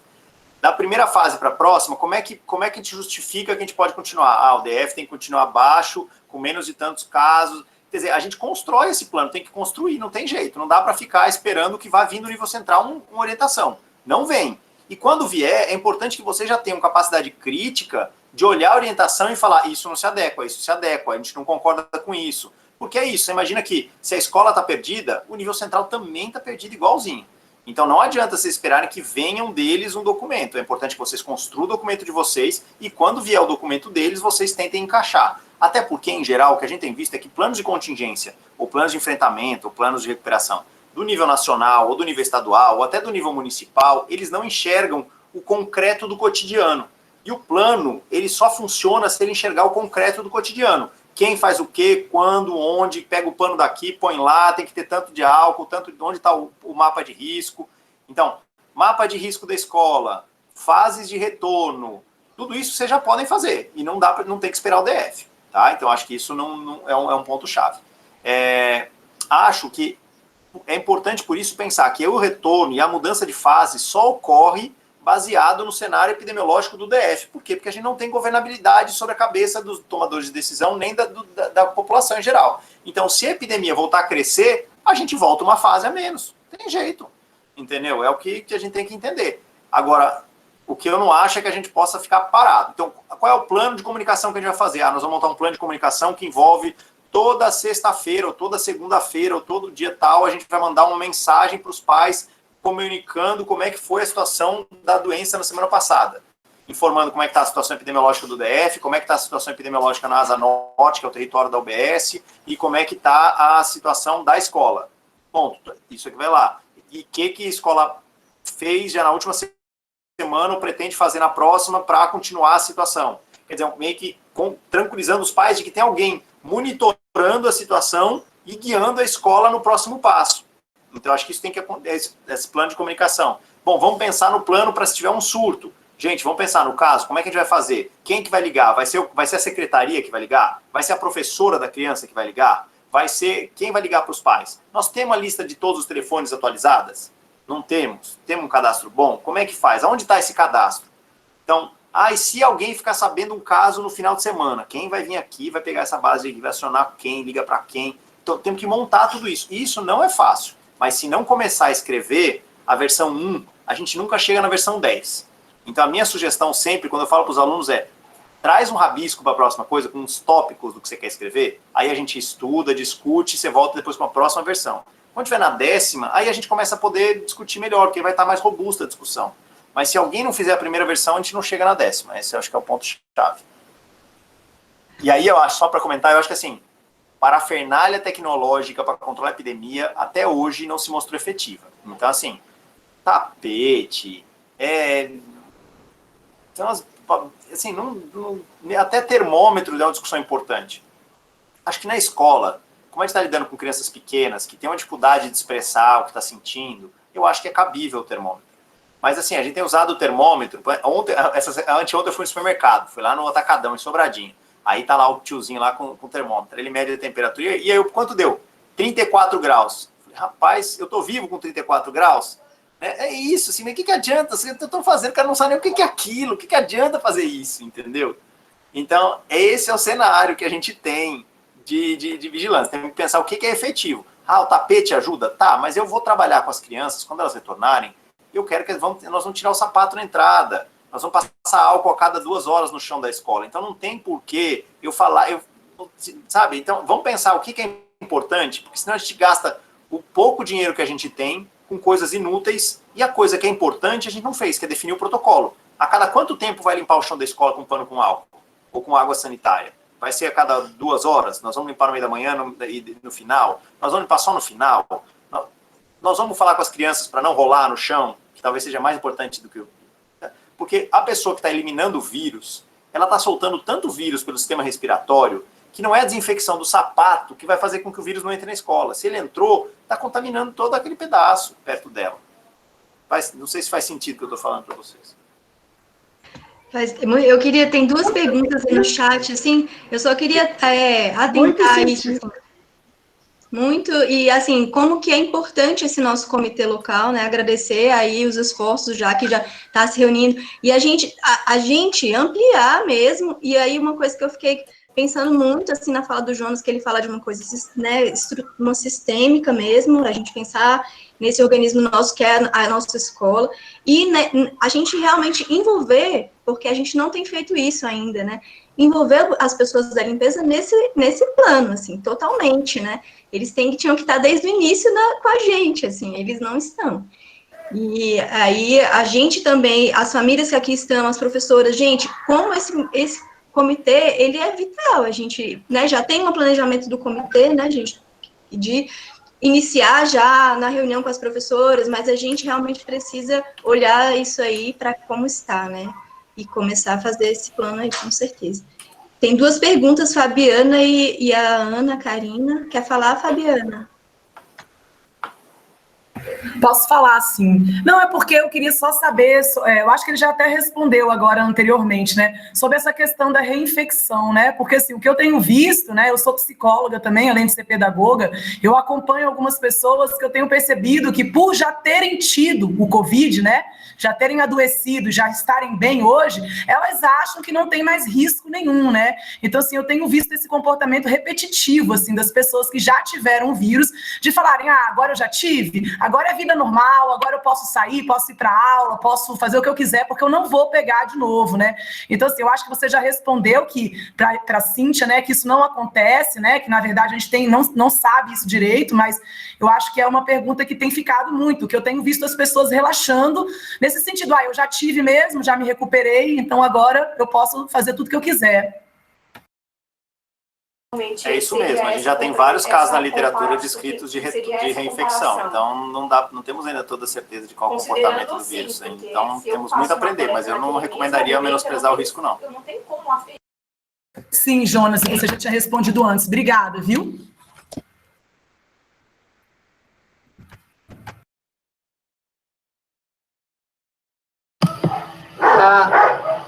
Você vai ler aí da Ana Karina? Que a Ana Karina lê. Ela falou que está colocando a neném dela para dormir. Eu posso ler aqui, se eu acho que está conseguindo escutar, né, Ana? Você acha possível saudável retorno esse ano para escolas que estejam com o plano de retorno pronto? Esse ano ainda? Olha, eu acho que é aquilo que eu falei, só dá para retornar quando controlar a epidemia. A gente ainda tem um esforço de rastreamento de contatos no DF pífio. A gente não faz rastreamento de contatos ainda no Distrito Federal. Estamos começando em algumas regiões, estão se organizando para fazer isso, mas ainda é um começo. Então, a gente ainda não tem publicados diariamente o número de testes realizados e quantos % deles deram positivo. Então, é aquilo que eu falei, se eu fizer 300 testes e 300 der positivo, não quer dizer que eu tenho 300 casos só no DF.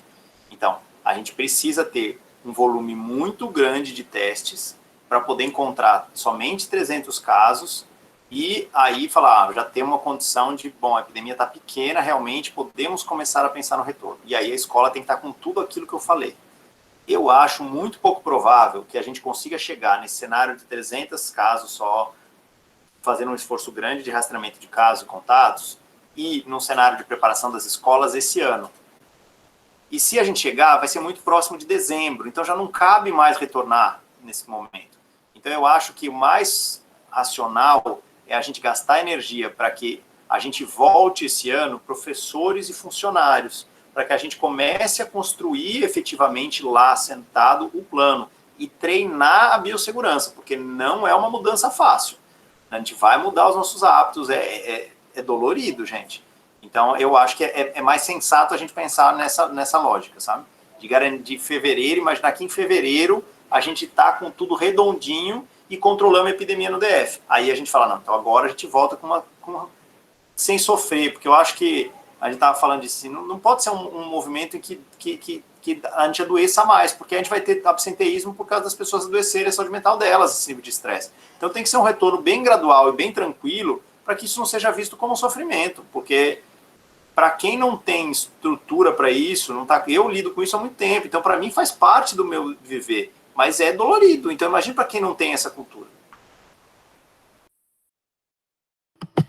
Ah, legal, Jonas. Eu também queria ponderar umas coisas aqui que a gente já vem, né, assim, conversando, dessa cultura, assim, né, dessa biossegurança, a gente, desde o começo da pandemia, a gente fala com os terceirizados mesmo isso, né, e essa confiança é muito complicado, até para a gestão, então você percebe que a pessoa está meio gripada, e ela esconde da gente mesmo, né, ela tem esse medo mesmo, né, então, a gente também fez uma escala lá com eles, né, são 5 na escola, então vem 2 de manhã, 3 à tarde, né, e é difícil, eles não querem, eles acham que isso é bobagem, né? E tem isso, assim, a gente está cuidando disso, mas aí tem uma resistência mesmo, né? E por conta das condições de trabalho mesmo, né, deles, então eles, às vezes... E máscara também, os nossos já estão, né, usando, os terceirizados todos usam máscara, mas eu vejo, assim, que às vezes eles vão conversar entre eles, aí eles tiram, né, e aí, quando vê a gente, né, aí coloca, mas, assim, não é isso, né, é para eles, né, eles estão colocando para eles, não é para a gente, né, então é uma cultura mesmo, e é difícil mudar esses paradigmas, esses hábitos, né, mas... eu acho que o comitê aqui da escola, eu particularmente, eu acho que a gente está fazendo uma coisa, assim... eu acho que quando você fala dessa coisa da comunicação, eu acho que a gente começar a divulgar o que está sendo construído lá, porque tem uma pessoa de cada segmento, né? E aí, a gente também queria, até falou, né, já com você, que a gente vai passar, né, depois se construir mais. Semana que vem a gente tem uma reunião só com as professoras, só para discutir isso, né? A gente tem, na escola, por exemplo, agora tem 4 pias novas, uma na entrada, 2 lá dentro, e uma lá fora, no parquinho de areia lá de trás. Então, assim, uma pia com 6 cubas, uma e 4 cubas as outras. Então, assim, isso a escola tem feito, né, para poder, porque a gente fica com medo mesmo que, de repente, daqui no final de outubro comece as aulas. E aí, né, e a secretaria financiou isso, a gente escolheu os lugares, e hoje eu fui até lá, e está bem legal, assim, as obras estão bem adiantadinhas. Já tem aquele totem, né, já esse tapete, mas o que a gente tem que cuidar, eu acho que é isso mesmo, é cuidar das pessoas, né, assim, e a saúde mental, a gente às vezes fica com medo de falar com as pessoas, por exemplo, a gente ficou na dúvida se fazer esse bate-papo hoje. Por quê? Algumas pessoas até falam, nossa, mas se a gente trouxer esse bate-papo, e aí? As pessoas vão ficar com medo, né? De novo, já está todo mundo acalmando, mas não é isso. Somos adultos, temos que pensar nas vidas, né? Temos que ir pensando com calma. Então, assim, eu acho que é isso que a gente também tem que ter essa maturidade, né? De conversar aos poucos e ir chegando, né? Eu acho que é isso, assim, um pouco disso, assim, das pessoas que estão aqui também estão preocupadas com isso, né, assim, né, a gente falou muito a gente teve essa semana, por exemplo, um conselho de classe na escola que a gente está fazendo uma avaliação, e aí quando você falou da saúde, a avaliação desse trabalho remoto, desde o começo do ano, o que aconteceu, e claro que a pandemia, né, é o assunto, né, e as professoras, então, têm relatado, por exemplo, você falou assim, então a aula não é a aula para você só para ter o conteúdo, né? Principalmente é para essa segurança nossa, para esse encontro, né? Para essa saúde mesmo, né? Mental de todo mundo, não só do aluno, mas também do professor, que também cria um ritmo para ele na vida dele, né? Também para a gestão, também para as famílias que, olha, tem que ir lá e tal, né? E a gente está com esses encontros, né? De 4 vezes por semana, meia hora. E as professoras têm relatado coisas lindas, Jonas, assim, falando que as crianças que já estavam desde o começo, como elas desenvolveram a fala, como elas desenvolveram o motor, sabe assim, e as crianças que estão entrando agora, porque tem muita criança se matriculando agora na escola, e que não tinha, né, mesmo na escola particular não estavam fazendo, né, esses encontros e tal. Então, é interessante isso, assim. Então, a gente parece que não está fazendo nada, mas acaba que, quando a gente vai botar numa avaliação, como a gente está fazendo agora, né, há 2 semanas, assim, a gente fala, nossa, está acontecendo, né? Está acontecendo aos poucos, mas é lógico, vamos melhorar nisso, né? Eu acho que é esse o relato, assim, um pouquinho, né?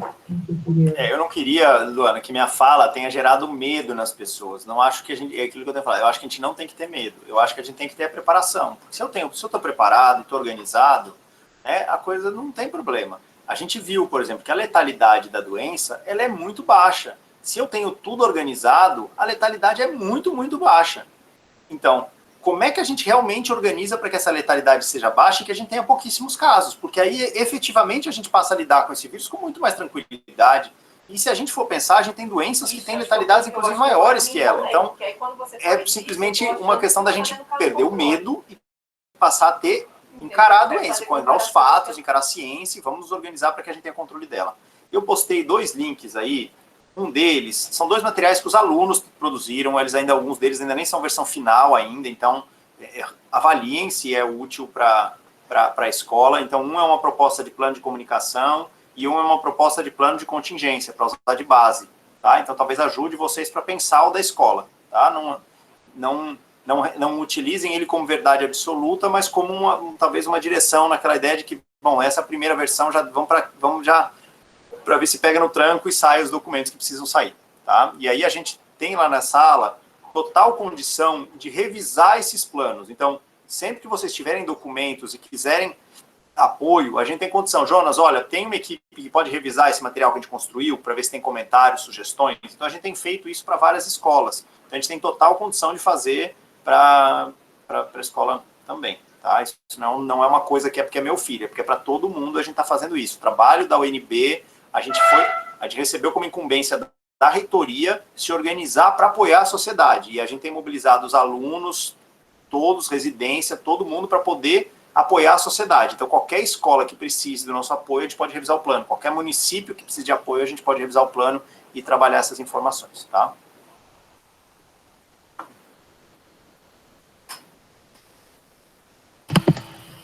Legal.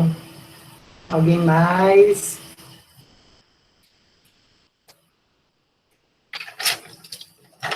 Eu fiz a pergunta aí no chat, que é sobre a questão do Guardiões. Ele é uma ferramenta que a gente tem ali como ter uma visão dos nossos alunos dentro dele? Como que a gente podia... Sim, tá. Então, por enquanto, ele está somente nessa função da gente compartilhar o nosso status. A gente está construindo essa funcionalidade em que a gente vai ter uma pessoa com status para poder acessar os dados daquela instituição.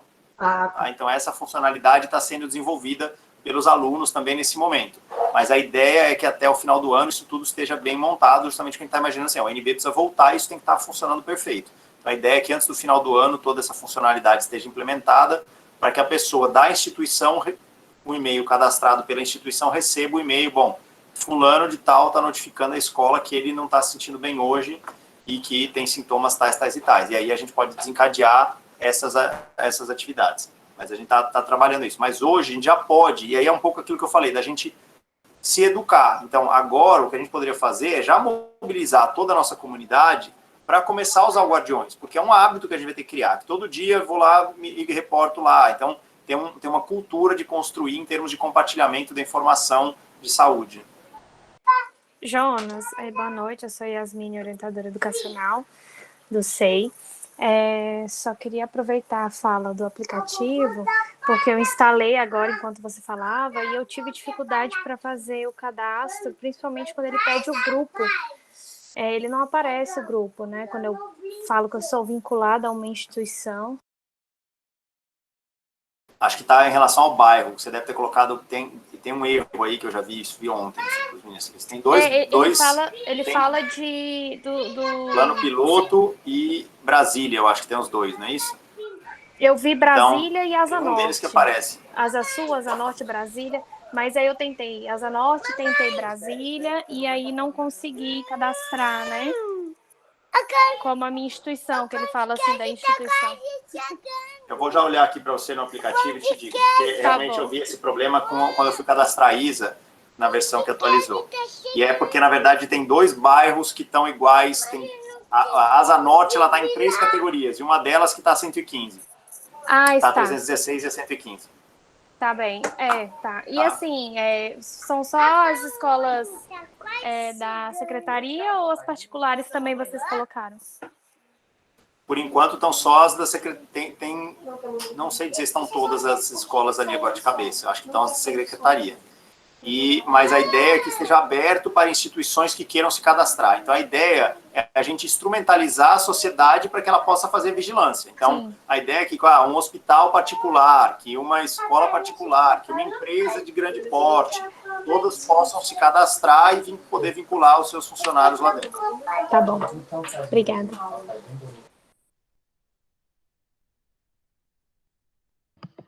Outra coisa, gente, que a gente está fazendo a gente vai fazer uma cerquinha na escola ali para separar, porque tem 3 portões para chegar do parquinho lá até, por exemplo, dentro da escola, né? Então, as crianças passam por vários portões. Aí a gente vai fazer essa obrinha aí até agora, assim, para poder não ter mais portas. Aí você falou, as portas são... Eu sempre acho, né? Para abrir porta ali... E o banheiro, eu pensei numa coisa, quando você foi falando, eu pensei porque o banheiro realmente é difícil não ter porta, mesmo para as crianças, porque elas têm, cada uma tem um... E aí também tem umas portas assim, que você bota uma porta e outra aqui, a pessoa entra como se fosse um labirintozinho, assim, né, e entra sem encostar em nada, né, e ninguém vê também, né, pode ser na metade. Tem umas alternativas, assim, de jeito aí, né, para a gente pensar. E agora... A Cíntia falou uma coisa interessante, da aula lá fora. Eu acho que é isso, a gente tem que pensar isso, essa primeira fase, principalmente, quanto mais fora, melhor.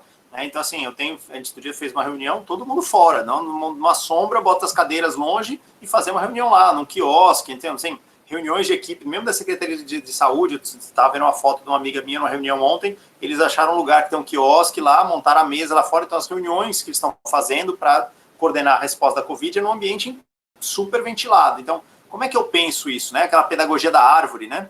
Então, acho que a gente tem a nossa mangueira lá, né? A gente falou isso no comitê, né? Que a gente tem esses espaços. A gente tem muito pátio, né? Na escola. Mesmo na época de chuva, você pode fazer no pátio. Então, as brincadeiras livres, né? Assim, mais tempo mesmo ficar do lado de fora, né? E eu acho que vai ser... Vamos pensar junto aí, eu acho que vai... Eu estava vendo aqui, é plano piloto, viu, Yasmin? Se você colocar plano piloto, Secretaria de Educação, aí Ensino Fundamental e aí CEI 316. E a gente discutiu também, no comitê, né, Lu, a questão da sala de aula ser um espaço que a criança entre e saia, que não tenha aglomeração. Porque eu vi uma foto lá, eu não sei de onde eram as crianças, que na creche, elas muito pequenininhas, creche já na idade das nossas, talvez até menor, fizeram uns retângulos no chão e a criança ficava dentro daquele... Eu fiquei assustadíssima com aquela foto, eu não sei se ela é real ou se é fake, mas eu até queria que você comentasse assim, um pouco do que você tem visto para crianças da nossa idade, da idade das nossas, porque o que a gente conseguiu pensar era de como transformar a escola em maior do que ela é, né? E super ventilada, porque a gente eu imagino que, arquitetonicamente, a escola tem uma ventilação até boa, né? Se todas as janelas das salas ficarem abertas e que não tenha essa limitação de espaço entre a sala, oficialmente, e aquela varandinha, né, que é o pátio. Então, eu não sei se você tem acompanhado um pouco esses modelos fora do Brasil que tem tido... A gente tem visto fotos na internet, né? Ô, Jonas, só para aproveitar, Cíntia, desculpa, Fábio, só porque a Ludmila também está com a pergunta dessa questão da quantidade de crianças, assim. Talvez você possa aproveitar e já falar um pouco disso. Olha, o que é importante é a gente pensar no distanciamento para garantir uma boa ventilação.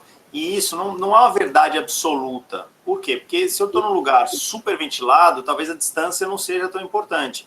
Num lugar que tem menos ventilação, a distância se torna mais importante. o que a gente tem visto é esse distanciamento de 2 metros como um padrão, né? Então, depende do tamanho da sala, eu pensar mais ou menos nessa distância para que eu tenha cada criança. O que a gente tem visto importante é a coisa da marcação. A marcação ajuda muito, porque ela dá um critério objetivo para a distância. Então, não fica aquela coisa do professor, olha, vocês estão ficando muito perto, olha, não sei o quê. Não, tá lá, tá uma marca, então isso delimita de maneira mais concreta, né? Agora, eu acho que, assim, eu tenho visto pouca coisa no exterior e acho que, do ponto de vista de criança de menos de 6 anos, é sempre um desafio. Tanto que, assim, tudo tem sido feito para as crianças mais velhas, porque essas crianças têm uma dificuldade maior. E eu acho que é isso, assim, somente quando a gente tiver um bom controle da epidemia dá para voltar, porque o risco é muito grande para esse público. E que não dá para a gente ser tão exigente com eles em relação a esse tipo de coisa. Mesmo que a gente transforme essa coisa da distância num processo lúdico, é um complicador. E aí eu acho que é isso, pensar grupos pequenos, e aí retornar por fases. Se a gente retornar numa fase com poucas crianças, o professor tem condição de olhar cada uma com cuidado, são as crianças mais vulneráveis, a gente tem condição de garantir alimentação para elas adequada, com bom distanciamento, e a gente vai, conforme for a evolução da epidemia, ampliando o número de crianças. Então, gastem energia em pensar em fases. Bom, vamos pensar com a fase mais restrita, que ainda tem risco. Uma segunda fase intermediária e depois uma de retorno mais completo. E aí eu vou com calma, e essa calma nos permite aprender no processo. Porque é lógico que vocês não têm a menor dúvida de que a primeira semana lá com essas crianças vai ter um monte de besteira, um monte de erro, vão ter falhas, mas se tiver alguém cuidando disso, aprende com as falhas, o risco vai ser pequeno, tem poucas crianças, e aí isso vai melhorando conforme for aprendendo. Eu acho que a grande dica aí é essas fases, porque a gente estava trabalhando assim, né, pensando assim em uma coisa só, mas isso, no primeiro momento isso, depois isso.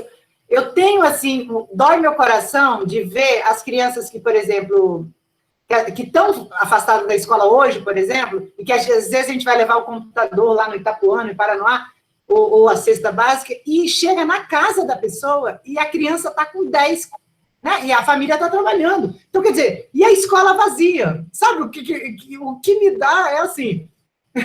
Gente, a gente poderia acolher hoje, teoricamente, 10 crianças de manhã, sabe? E essas crianças estão aglomeradas em um lugar. Essas crianças existem, elas não desapareceram, né? Então, eu sempre incomodo assim, com essa coisa da sociedade de achar que que é invisível, né? Quando você falou dos terceirizados, essas crianças estão precisando hoje de um lugar, né? Eu não sei, eu não falo isso para retornar, mas eu falo com uma preocupação social mesmo. O que a gente pode fazer, né? Eu levei já computador, celular na casa de criança que estava, a mãe trabalha o dia inteiro, chega às 6 horas e deixa com a vizinha, e quando eu chego lá, todas as crianças sem máscaras, umas 10 crianças, a adulta que estava lá estava com máscara, mas assim, eu falei, gente, tá insalubre aqui, né? Como é que a gente faz isso, né? Como é que a gente faz essa preocupação social, na verdade, né, que eu tenho? Então, eu acho que quando a gente pensar nessas fases também de retorno, aí a gente pode pensar também nisso, assim, às vezes são 20 crianças só nesse primeiro momento na escola, né? Que sejam 20 crianças, mas que essas crianças estejam atendidas de uma melhor, né, de uma melhor forma, assim, né? Eu tenho essa coisa da função social, assim, da escola muito... Eu fico um pouco, assim, mexida. Concordo em gênero, número e grau com você, Luana. Eu acho que é esse o caminho, entendeu? E se a gente pensa por fases, a gente tem um critério de priorização, a gente consegue cuidar dessas crianças que são as mais vulneráveis, então a gente entende o contexto e se ajuda, né? Não finge que está tudo bem, porque não está tudo bem. É só a classe média que está conseguindo se proteger, o pobre está lascado. Então, como é que a gente deixa de fingir que a situação está... que nós estamos conseguindo nos proteger? Então, eu acho que a sua fala, eu concordo plenamente com ela, e eu acho que é nesse sentido que a gente tem que avançar para poder construir essas condições. E acho que um outro espaço que a gente também não pode ignorar é o transporte, porque em geral também é isso, ele é meio que, a gente viu o desafio na escola, né, ele é da secretaria, ele não é da escola, ele não é da secretaria, ele meio que não é de ninguém, então ele fica num limbo que não tem ninguém cuidando. Então como é que nós vamos construir esse transporte também adequado? Porque o ideal seria que a gente tivesse, sei lá, uma criança por banco, e não 2, num primeiro momento, para garantir que essas crianças estão longe umas das outras. Senão eu boto 2 crianças que estão empilhadinhas no banco lá, o risco é grande. Então, assim, como é que eu penso nesse momento, essa primeira fase, Como é que eu vou trabalhar a desinfecção do ônibus? Então, tá, chegou na escola, vai desinfetar, vai ter alguém lá, daqueles funcionários do ônibus, vai lá limpar todo o ônibus para poder essa criança retornar? A gente vai ter lugar marcado no ônibus na primeira fase? Vai ter só uma criança por banco? Então, pensar essa dinâmica também é muito importante para que a gente tenha, desde o momento que ele saiu de casa, chegou na escola e voltou, todo esse canal, né, todo esse processo mapeado para que ele ocorra de maneira bastante segura. E aí, conforme a gente for avançando nas fases, a gente vai podendo relaxar e mudar, ampliar. Agora, tá, passou para uma próxima fase, então a gente agora pode ter 2 crianças por banco. Entendeu? Vamos avançando.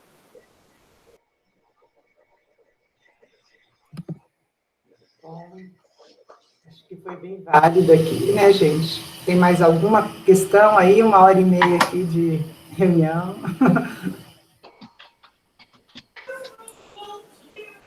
De encontro.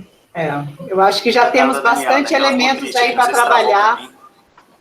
A gente vai ter bastante elementos já, eu acho, Jonas, para trabalhar aí e conversar. Agora a gente vai começar a conversar com as professoras semana que vem, né? E as reuniões também do comitê, a gente tem essa ideia de deixar aberto para a comunidade, quem quiser ir, né, nas reuniões e colaborar com isso, né? Porque tem um representante de cada segmento, mas também se alguém tem uma ideia que tem, né, que possa também contribuir, a gente também abre isso, né, essa conversa aí.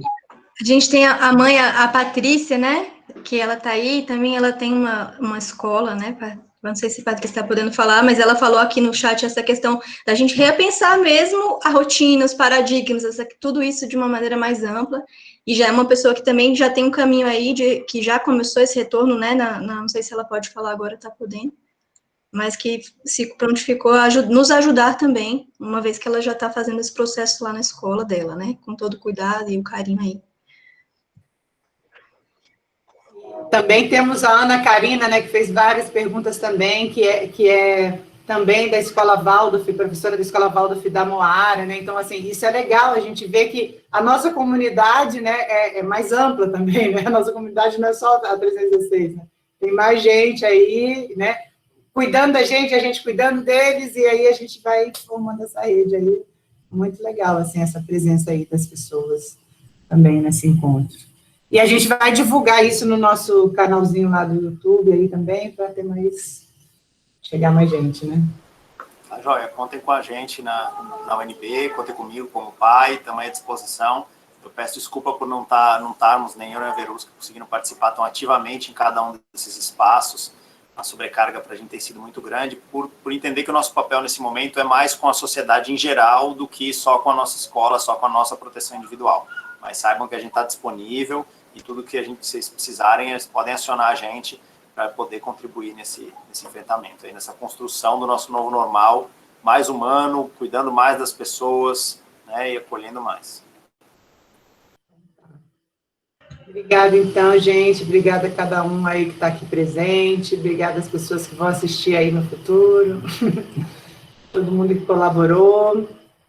E obrigada, Jonas, por essa contribuição aí altruísta aí, muito generosa aí. E podemos fazer o verso? Podemos fazer o verso. Temos bastante trabalho aí pela frente. E acho que é uma gratidão a gente poder realmente, a gente pensa nessa função social da escola, e o Jonas está aqui, a gente tem esse presente de ter um profissional que está na universidade fazendo essa função social da universidade, né? Então, essa ponte a gente tem que agradecer demais. Vou colocar o verso aqui para a gente finalizar, agradecendo a todas e todos aí, vocês.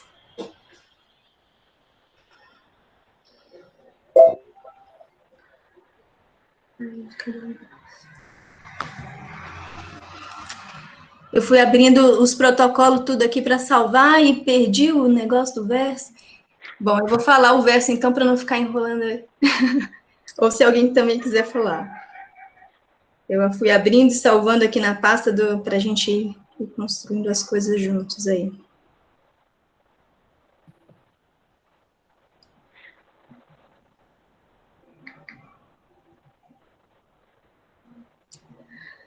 Não se deve perguntar o que o ser humano necessita saber e conhecer em relação à ordem social estabelecida, mas sim que potencial existe no ser humano e o que pode nele se desenvolver. Assim, será possível acrescentar sempre forças renovadas, procedentes da geração e desenvolvimento à ordem social. Dessa maneira, viverá sempre nessa ordem social aquilo que os indivíduos que nela ingressam conseguem realizar. Não se deve fazer dessa nova geração aquilo que a ordem social existente deseja fazer. Rudolf Steiner. Boa noite, gente. Boa Saúde. Obrigado a todos. Falando dessa geração, esses meninos já vieram preparados para enfrentar isso mais que a gente. Eles vão ensinar muito para a gente aí, desse novo normal.